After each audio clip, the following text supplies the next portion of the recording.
Russia has imposed a fine of $20 decillion on Google.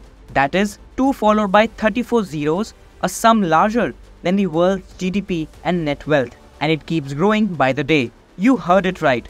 Let's put things in perspective. According to the World Bank, the worldwide GDP stood at $105 trillion last year.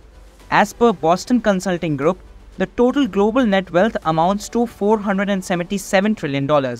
And bigger than both these figures combined is Russia's fine against Google at $20 decillion. The search engine giant's parent company Alphabet is valued at nearly $2 trillion. The fine it faces is 10 billion trillion times its worth. The figure is so huge that even Kremlin has conceded it is simply symbolic. President Putin's press secretary Dmitry Peskov told reporters, and I quote, "I actually can't even pronounce that number.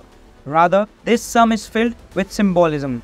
These demands demonstrate the essence of our grievances against Google."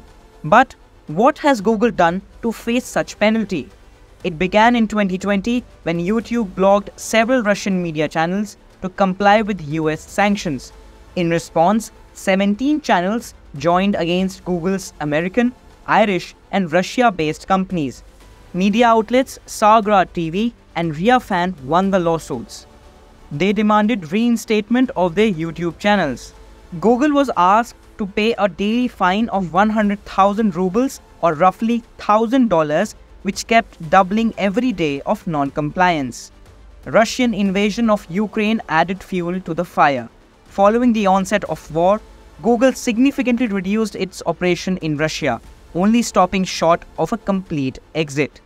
Unlike some American tech companies that shut shop in Russia, Google's partial operations continued, but not without setbacks. Google's Russian subsidiary filed for bankruptcy months into the war after the Russian government seized its bank accounts. Now Google faces an astronomical fine and mounting pressure to lift the ban on Russian channels. The penalty could soon reach a gogol, that is, a 1 followed by 100 zeros. Ironically, the mathematical term inspired Google's name to begin with.